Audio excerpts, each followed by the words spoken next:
عبد الناصر أبو لافي 25 سنة from Jordan. Peace up homeboys. عبد الناصر سافر على مصر لمتابعة دراسته. بهالوقت شكل فرقة راب واشتغل على بعض الأغاني.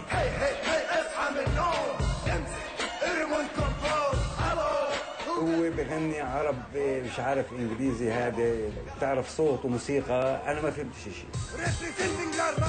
ظاهرة الراب غربية بالأساس، انتقلت للجيل الجديد وانتشرت بالمجتمعات العربية، وهي بتعبر بكلمات مباشرة عن واقع الحياة الاجتماعية والسياسية.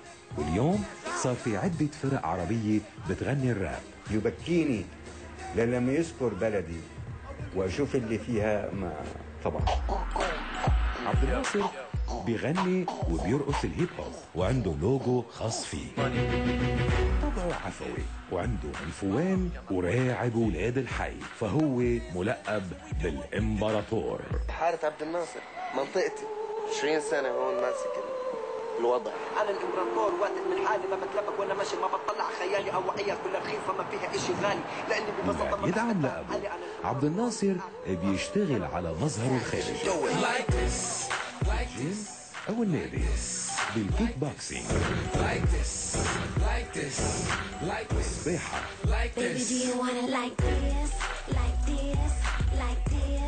ابتداء من اليوم حلم عبد الناصر بلش يصير حقيقة. امبراطور بيج ناس.